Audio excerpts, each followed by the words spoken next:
이제 순서가 좀 많이 바뀌었습니다. 그렇죠? 영어 친구들 안녕하세요. 안녕하세요. 네, 반갑습니다. 우리 엄마 아빠들도 반갑습니다. 네, 너무 반갑습니다. 지난 한 주간도 너무 수고 많으셨습니다. 벌써 12월 달입니다. 그렇죠? 지금까지 달려오신다고 너무 애를 많이 쓰셨어요. 우리 옆에 가정들이랑 같이 한번 인사 나누겠습니다. 끝까지 잘 달려갑시다. 우리 하나님 말씀 같이 한번 읽어보겠습니다. 시작. 그러므로 형제들아 주의 강림하시기까지 길이 참으라. 야고보서 5장 7절 상반절 말씀. 아멘. 힘차게 박수 치면서 찬양할까요?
가장 믿을 만한 사람은 누굴까요? 없어요? 이 세상에서 가장 믿을 만한 사람 누굴까요? 힌트! 우리 친구들을 그 누구보다도 많이 사랑하시는 분이십니다. 누굴까요? 그래요. 부모님이세요. 그렇죠? 부모님은 가장 믿을 만한 분이세요. 왜냐하면 나를 가장 많이 사랑해 주는 분이다. 그러니까 이 부모님의 말씀은 나를 위한 말씀이고 또 나에게 도움이 되는 말씀이니까 부모님이 말씀하실 때 잘 경청하고 그 말씀대로 잘 살면 그렇지 않은 친구들보다 훨씬 더 아름다운 삶을 살 수가 있어요. 그런데 간혹 어떤 친구들을 보면 부모님보다 친구들을 더 믿는 친구들이 있어요. 친구들이 나쁘다는 말은 아니고요. 친구들도 좋은 친구들이 많아요. 그러나 부모님만큼 우리 친구들을 사랑하지 못해요. 그래서 우리 친구들이 항상 첫 번째 가장 믿을 만한 분 하면 사람 중에서 누구야? 부모님을 손꼽을 수 있는 친구들 다 되셨으면 좋겠어요. 물론 조금씩 크다 보면 이렇게 말하는 친구들도 나옵니다. 나는 부모님을 믿을 수가 없어요. 나는 우리 부모님이 나를 사랑하지 않는 것처럼 느껴져요. 그래요. 그럴 수 있어요. 충분히 그럴 수 있어요. 부모님이 우리 친구들을 향한 사랑은 큰데 표현이 너무 작을 수도 있고요. 혹은 큰 사랑을 갖고 있는데 부모님에게 주어진 여러 가지 많은 상황들 때문에 그 사랑을 표현하지 못하고 오히려 우리 친구들에게 힘들게 하는 경우도 종종 있어요. 어떤 부모님은요, 열심히 사업을 하다가 하루아침에 망해서 이제 길바닥으로 내려앉아 있는 거죠. 근데 우리 친구들 데리고 가기 너무 힘들고, 그래서 우리 친구들을 두고 멀리 도망가는 그런 부모님들도 있어요. 너무너무 마음이 아프죠? 또요, 우리 친구들이 너무 배가 고파서 쭈쭈 주세요 했는데 엄마가 너무 피곤해서 쭈쭈 탈 힘도 없어서 그냥 하고 잘 수도 있어요. 우리 친구들이 응아했는데 마침 엄마가 이 코가 막혀갖고 감기로 냄새를 못 맡아. 그래서 똥기저귀를 하루 종일 차고 똥이 딱딱하게 굳을 때까지 안 가려주고 나중에 이제 가리다가 보니까 이제 똥이 굳어있는 거 보고 아이고 미안해 이렇게 하는 엄마도 있어요.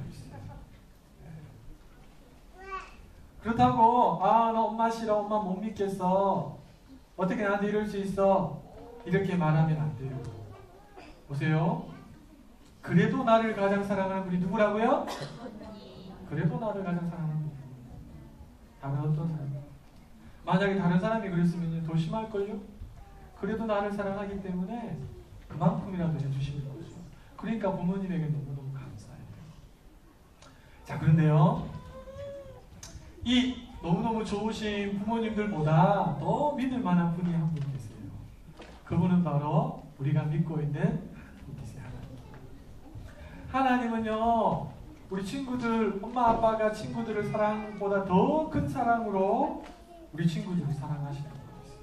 죄로 이미 죽었던 우리를 살리기 위해서 하나님은 하나밖에 없는 아들 예수님을 보내주셨고, 죄가 없으신 예수님이 우리 죄를 다 지시고 십자가에 죽으셨고 3일 만에 다시 살아나면서 우리를 향해서 천국 갈 수 있는 길을 하나님의 아들을 희생하면서 열어주셨어요.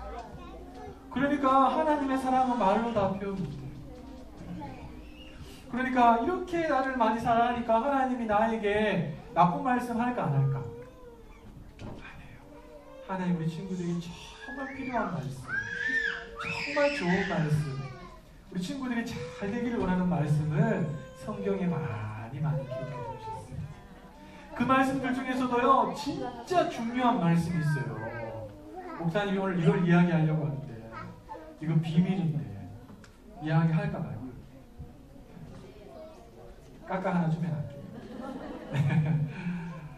그게 뭐냐 하면 우리 예수님께서 하늘로 올라가시니 본 그대로 다시 오신다는 거예요.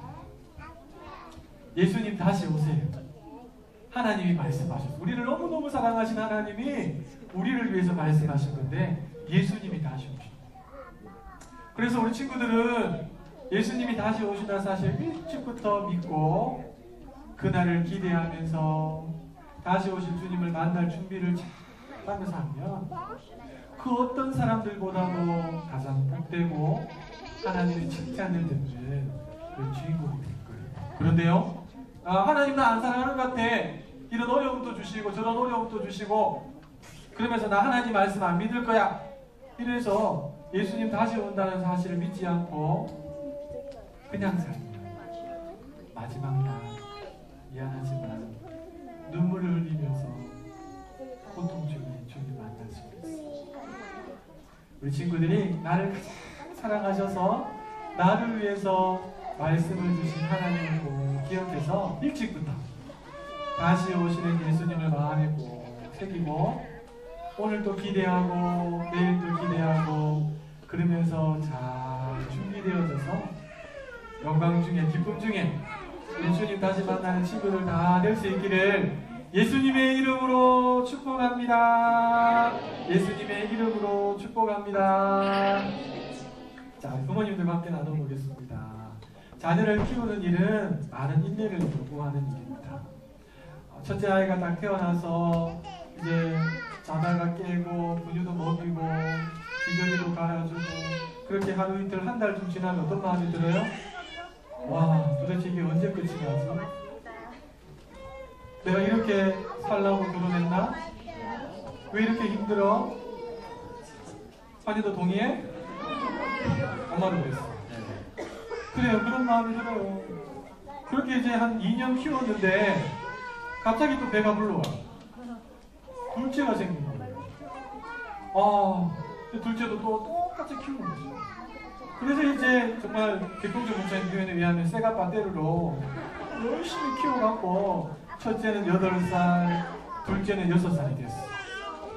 이제 4시간 좀 있고 애들 보내놓고 좀 이제 좋은 데도 가기도 하고 먹을 것도 먹고 잠도 좀 자고 책도 좀 보고 이렇게 좋은 시간 가져야 되는데 갑자기 속이 메스껍고 내 배에 뭐가 들은 것 같고 막 그러면서 임신했다는 사실을 알게 된 거예요. 셋째. 근데 할렐루야, 하나님을 찬양합니다. 이런 믿음의 부모님들은 굉장히 믿음이 좋으신 분이시죠. 근데 대부분 어떻게 합니까? 야, 이놈이 내 인생의 걸림돌이 되는 거예요. 어떻게 어떻게 다시 이 아이를 몇 년 동안 내가 키운다고 생각하니까 마음이 무너지는 거예요. 그렇죠? 셋째까지 안 키워보셔서 말하지 마세요. 저도 이제 첫째, 둘째 2년 터울인데 어느 정도 컸다고 생각했는데 셋째가 생겼어요. 딸도 아니고 아들도. 얼마나 아내 입장은 말도 다 못하죠. 둘 다 허리가 안 좋은데 어떻게 또 얘를 얻고 키워야 되나, 어떻게 한 명 아프면 또 다 데리고 병원 가야 되는데 어떻게 또 얘를 데리고 가나, 막막한 거예요. 이제 좀 쉬어보려고 하고 이제 좀 내 시간을 좀 가져보려고 하고. 근데요, 이 셋째 아이를 통해서 하나님 주신 기쁨이 말로 다 표현 안 돼요. 2살짜리가 기도하는 거 보신 적 있어요? 가정에서 다른 예배 드리는데, 자, 오늘은 누가 기도할까요? 그러니까 막내가 손을 다 드는 거예요. 그래서 깜짝 놀랐어요. 얘가 왜 손을 들지? 손 드는 적이 없었는데 형님들이 손 드는 걸 늘 보고 이제 제가 손 들어요. 그래서 제가 첫째부터 기도시키고 그 다음에 둘째를 기도시키고 막내를 기도시켰어요. 그런데요, 2살, 이제 2살 거의 다 차가죠, 이제 막내가. 근데 얘가 기도하는데 기도를 하는 거예요. 깜짝 놀랐어요. 하나님, 아버지, 할아버지예요. 아버지, 또 뭐 이렇게, 아빠, 주저이 이렇게 하면서 자기 나름대로 한 명 한 명을 불러가면서 기도하는 거예요. 깜짝 놀랐어요. 야, 여러분, 눈 감고 그 아이의 기도를 듣는데 제 마음이 어땠을까요? 세상이 줄 수 없는 어떤 기쁨보다, 줄 수 있는 어떤 기쁨보다 큰 기쁨이 제 마음에 들었어요. 힘들죠. 그런데요, 힘든 것만 있는 게 아니라서 감사해요. 근데 요즘에는 제 엄마들이 이제 이 희생이라는 것이, 인내라는 것이 무작정 참고 기다리는 인내가 아니고 나는 희생해야 되는 인내라는 것을 알기 때문에 셋째가 갑자기 딱 들어서고, 혹은 내가 첫째를 어느 정도 키우는 상태에서 둘째가 딱 들어서면 그것도 마음이 힘들겠지만 치워요. 내 인생의 걸림돌이야. 네가 왜 갑자기 생겼어? 옛날에는요, 논두렁에서 그냥 막 굴렀대. 좀 약간 비탈 이런 데서 그냥 어머니들이 그냥 거기서 몸을 던졌대. 구부르다가 애가 떨어진다. 근데 그렇게 이제 태어나신 분이 제 아는 형님인데 목사님이 되신 분이에요. 그 가정을 복음화시키고. 근데 요즘에는 그냥 병원에 가서 치우는 분의 마음도 느낌이 있지만, 근데 생명은 누가 주세요? 하나님 주시죠. 하나님 주시면 내가 함부로 치울 수 있어요? 마음이 아파요. 같이 한번 읽어보겠습니다. 시작. 인내는 다 써요. 안 쓴 게 없어요. 우리 아빠들 군대 갔다 오셨죠? 군대 내가 언제 제대할지 날짜가 박혀있지만 하루하루 견디는 것이 너무 힘들어요.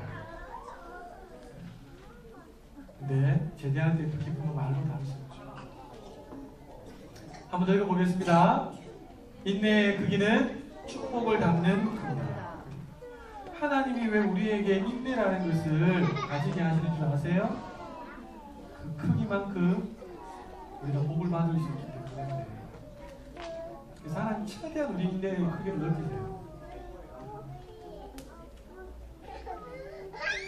믿음에는 크게 세 종류가 있습니다. 나중에 우리 아이들에게 말씀을 가르칠 때도 이걸 잘 기억하시면서 하시면 규모 있게 아이들에게 말씀을 가르칠 수 있습니다. 첫 번째 종류는 뭐냐면 과거적인 믿음인데요. 과거에 하나님께서 행하신 것을 믿는 거예요. 과거에 하나님 행하신 일이 뭐예요? 대표적인 사건이 두 가지죠. 천지 창조하고 우리를 구원하신 구원사역이에요. 그래서 예배를 드린다 이 말은 뭐냐니까 창조주 하나님, 구원의 하나님께 감사한다는 말이죠. 이 믿음이 있다. 과거적인 믿음이 있는 거예요. 근데 우리의 믿음은 과거적인 믿음으로 끝나서는 안 돼요. 반드시 현재적인 믿음으로 나가야 됩니다. 그 대신에 현재적인 믿음을 갖기 위해서는 반드시 과거적인 믿음이 전제가 되어 있어야 합니다. 현재적인 믿음은 뭐냐니까 지금 나와 함께 하시는 하나님을 믿는 거예요. 아이들한테 하나님이 천지를 창조하셨어. 하나님이 너를 구원하기 위해서 아들을 주셨어. 하나님 믿어야 돼. 이걸로 끝나면 안 돼요. 현재 그 하나님이 너와 함께 하셔. 너에게 일어나는 모든 일들은 그 하나님께서 허락하셨기 때문에 일어나는 일이야. 분명하게 알려주셔야 돼요. 왜요?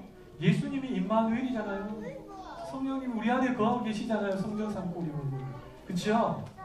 그래서 이 믿음이 현재적인 믿음. 이 믿음도 굉장히 중요합니다. 이 믿음이 굳건한 사람이 가질 수 있는 것이 미래적인 믿음이에요. 미래적인 믿음은 뭐냐니까 미래에 다시 오셔서 나를 영원한 천국으로 인도하시는 하나님을 믿는 거예요. 우리로 말하면 재림신앙을 가지고 있는 거죠. 이게 우리 그리스도인들이 가지고 있어야 될 믿음입니다. 그래서 아이들에게 말씀을 가르칠 때도 과거적인 하나님께서 어떤 일을 행하셨고 막 가르치고 그 다음에 오늘날 하나님 어떤 분이시고 우리와 어떤 관계가 있는지 그리고 저 미래의 하나님께서 어떻게 우리를 대해주시는지 알려주십니다. 미래의 주님이 어떻게 오십니까? 예수 믿는 자들에게는 신랑으로 오십니다. 그래서 잔치가 벌어지는 날이죠. 그러나 예수 믿지 않는 자들에게는요 주님께서 친히 심판주로 임하십니다. 그들에게는 책망과 저주의 날이 시작됩니다. 이 세 가지 이 믿음을 우리가 잘 간직해야 합니다. 자, 오늘은 제가 재림신앙에 대해서 좀 살펴보기 위해서 미래적인 믿음에 대해서 좀 살펴볼 텐데요. 자, 미래적인 믿음, 주님의 재림을 아이에게 심어줄 때 부모가 가장 강조해야 될 것은 뭐라고요? 인내. 그래서 제가 우리 부모님들에게 야고보서 5장 7절부터 12절 말씀을 암송하라고 합니다. 그 말씀에 보면 길이 참아라, 길이 참아라. 이 말이 많이 나오죠? 네. 재림신앙을 가지기 위해서 가장 중요한 거 인내입니다. 끝까지 믿음의 경주를 걸어가셔야 돼요. 네. 인내로서. 자, 주의 강림하시기까지 어떻게 참으라? 길이 참아라. 오늘도 참고 내일도 참고 그 다음 날도 참고 길이 참으라. 그리고 난 다음에 야고보가 누구의 인내를 가지고 와서 이야기합니까? 보라. 누구를 보라 하죠? 농부의 인내를 이야기합니다. 그럼 농부가 좋은 열매를 바라고 이른 비와 늦은 비를 만약에 이 농부가 인내가 없어 심어놓고 에이 이거 나겠나 이러면서 돌아보지도 않고 비 오는 것도 생각지도 않고 다 내버려뒀어요. 그러면요 병충해가 생겨서 열매를 먹지도 못할 거예요. 근데 농부가 인내하고 오늘도 참고 내일도 참고 그러면서 비를 기다리고 또 자라날 때마다 잘 가꾸어주고 또 인내하고 그랬을 때 추수날이 오는 거예요. 그렇죠? 우리 예수 믿는 사람들도 마찬가지입니다. 주님이 오시겠나? 에이 안 오시지. 그러면서 끝내버리면 우리 인생에 아무런 열매를 기대할 수 없습니다. 열매라는 말은 기쁨이거든요. 그러나 주님 오심에 대한 확신을 가지고 오늘도 인내하고 믿음으로 살고 내일도 인내하고 믿음으로 살고 농부가 추수 때 거두어들이는 그 열매를 통해서 오는 기쁨보다 훨씬 더 큰 기쁨 마지막 날 주님께서 우리를 만나실 때 그 기쁨, 그 열매를 주시는 거예요. 할렐루야. 그래서 농부의 인내를 여러분 마음에 꼭 새기셔야 돼요. 자, 길이 참기 위해서는 야고보 사도가 하지 말아야 할 그 두 가지하고 해야 할 그 두 가지를 우리에게 이야기해 주고 있습니다. 자, 먼저 하지 말아야 할 두 가지가 있습니다. 첫 번째 뭐 하지 마라 그랬습니까? 형제들아 서로 뭐 하지 마라? 원망하지 마라. 원망하지 마라. 왜 원망하지 말라 그랬을까요? 심판이라는 단어하고 원망이라는 단어를 연결시킵니다. 심판주가 문 밖에 서 계신 거예요. 여러분 서로 원망하면 함께 망하는 거 아시죠? 가정에서 아내가 맨날 남편 원망하고 남편은 맨날 아내한테 집안 꼴이 이게 뭐냐 이러면서 원망하고 부모는 자녀를 원망하고 니는 왜 그거까지밖에 못하냐고 아니 아이들은 부모님에게 왜 나한테 이거밖에 안 해주냐고 원망하면 그 집안은 어떤 집안입니까? 콩가루 집안입니다. 스스로 망하게 돼 있습니다. 그렇죠? 성경에도 보면 원망했던 출애굽했던 이스라엘 백성들이 광야에서 하나님의 심판을 다 받았습니다. 그래서 이 야고보 사도가 의도적으로 원망이라는 단어와 19살 때 아버지를 잃어버리고 마을에서 쫓겨났다. 가난하다고 원망하지 말라. 나는 들에서 들쥐를 잡아먹고 살았다. 작은 나라에 태어났다고 원망하지 말라. 나는 작은 유목민족을 데리고 2억의 유럽을 정복했다. 배운 것이 없다고 원망하지 말라. 나는 내 이름도 쓸 줄 몰랐다. 누가 했는 말일까요? 네, 징기스칸. 2만 명, 200만 명을 데리고 2억 명을 정복했대. 징기스칸. 지도로 보면 이 파란색을 다 정복했대요. 징기스칸. 하나님을 모르는 징기스칸도 원망하지 말라. 그것이 어떤 도움도 안 된다는 거죠. 오히려 나에게 주어진 상황에서 내가 할 수 있는 최선을 찾아서 준비하고 그것을 실현해 나가는 것이 훨씬 더 좋은 것이고 그도 알았어요. 우리 아이들이 원망하면 원망을 반드시 막아서는 부모님들 되시기 바랍니다. 왜 이거밖에 안 해줘요? 그런 애들은 해주지 마세요. 만족할 줄 알고 감사할 줄 아는 아이가 될 때 그 아이를 통해서 우리가 기쁨을 할 수 있는 것입니다. 자, 두 번째 뭘 하지 말아라 그랬습니까? 맹세하지 말라 그랬어요. 하늘로도 땅으로도 다른 아무 곳으로도 맹세하지 말라 그랬어요.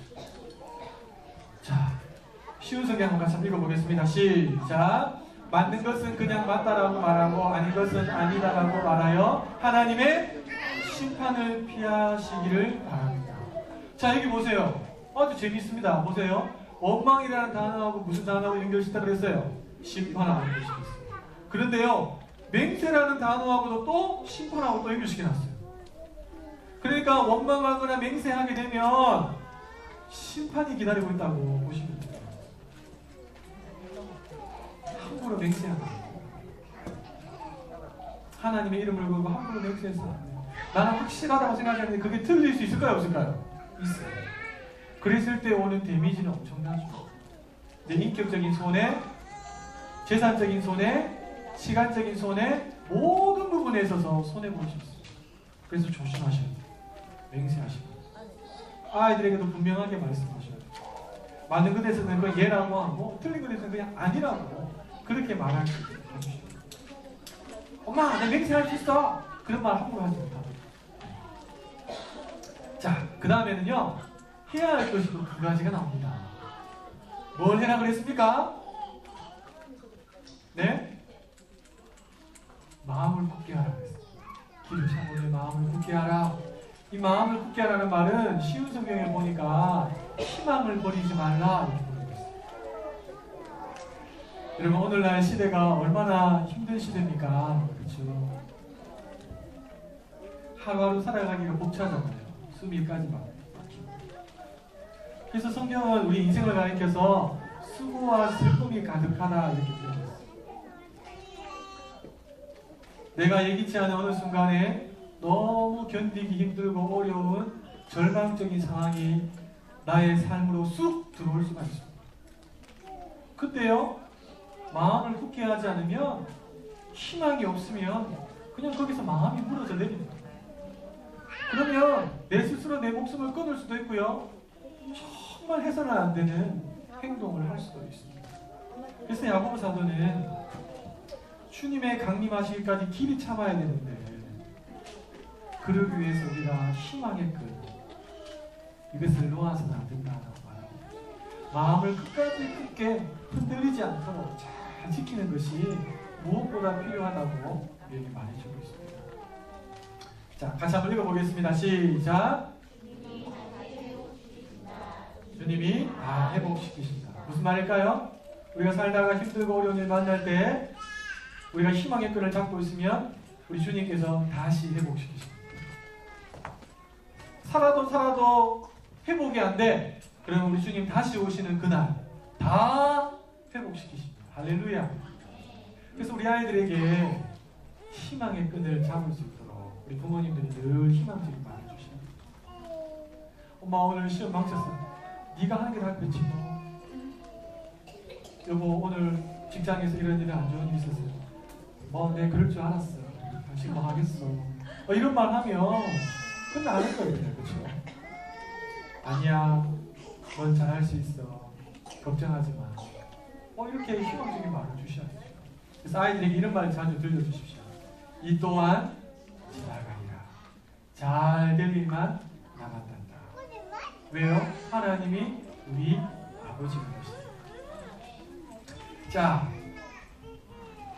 해야 될 거 두 번째. 첫 번째는 마음을 굳게 하라 그랬고요. 두 번째는 또 뭐 해라 그랬습니까? 길이 참음으로 살았던 선지자들과 욥들을, 믿음의 선진들을 잘 본받아라 이렇게 말했습니다. 그러면서 이제 두 케이스를 말합니다. 선지자들과 욥. 그렇죠. 선지자들과 욥. 여러분, 선지자들은 좋은 일에 대해서 이야기도 할 수 있었지만 대부분 성경에 나오는 선지자들을 보면 이스라엘 백성들이 하나님을 떠나서 죄를 범하고 우상을 섬기고 음란하고 타락했을 때 하나님께서 그들에게 경고의 메시지를 주기 위해서 왔던 사람들이 선지자였습니다. 그러니까 그들에게 말하죠. 여러분, 하나님께서 여러분의 죄악을 알고 있습니다. 여러분이 이렇게 해서 하나님께서 지금 너무 화가 나셨습니다. 여러분, 회개하십시오. 회개하지 않으면 하나님께서 이웃의 저 큰 나라를 들어서 여러분의 자녀들을 칼로 죽일 것이고 여러분의 삶의 터전을 불로 태울 것이고 여러분을 저 나라의 포로로 끌고 가실 겁니다. 여러분, 회개하십시오. 이렇게 외쳤던 사람들이 선지자였어요. 그런데요, 이스라엘 백성들이요, 아 그래요, 잘못했어요 하고 회개했다면 괜찮아요. 대부분은 이 죄의 오염에 깊이 들어가다 보니까 회개를 촉구하는 메시지를 들음에도 불구하고 촉구에서 반응하지 않고 오히려 거부하고 선지자를 구덩이에 빠뜨리고 옷을 벗기고 수치를 주고 그렇게 됐다는 거죠. 그러니까 여러분, 이 선지자들이 살아야 했던 사람들이 만만치가 않았어. 한 명도 자기 편이 없었어요. 얼마나 힘들었어요. 이사야 선지자, 예레미야 선지자, 이런 선지자들이 얼마나 힘들었겠습니까? 그리고 하나님이 다시 또 말씀을 주시면 또 가서 또 그들에게 또 외쳐야 돼요. 그러니까 그들이 하루하루 산다는 것이 보통 일이 아니죠. 근데요, 너무 감사한 것은 성경에 나와 있는 그 선지자들이 다 끝까지 믿음을 지키고 끝까지 하나님 주신 사명들을 감당했습니다. 여러분, 욥은 어떻습니까? 욥은 동방의 의인 아닙니까? 그렇죠? 근데 하루아침에 그 재산이 다 날아가버렸어요. 하루아침에 그의 자녀들도 다 죽어버렸어요. 누가 훔쳐가면 다 죽였어요. 그리고 그 몸에는요, 악한 종기들이 일어나면서 진물이 나고 피부병이 생겨서 개들이 와서 그 진물을 핥고 있어요. 그것만 해도 힘든데 위로한다고 찾아왔던 친구들이 며칠 동안 같이 앉아있다가 갑자기 네가 죄를 지어서 그런 심판을 하나님께서 내린 게 아니냐 이러면서 욥을 정죄하기 시작합니다. 여러분, 욥이 얼마나 힘들었을까요? 이 고통의 종합 선물 세트를 한꺼번에 받았던 욥 얼마나 힘들었을까요? 아마 우리 중에 욥이 겪었던 이 고난에 딱 한 가지만 갖고 와서 딱 던져주면 그것 때문에 절망하는 분들이 있을걸요?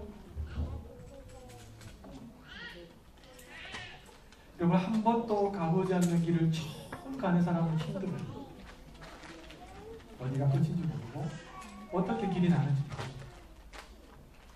숲을 헤쳐야되면 몸에 상처도 나오면 힘들어요. 근데 두 번째 가는 사람은요, 그 첫 번째 간 사람이 조금 닦아놨기 때문에 조금 수월해요. 세 번째는요, 더 수월해요.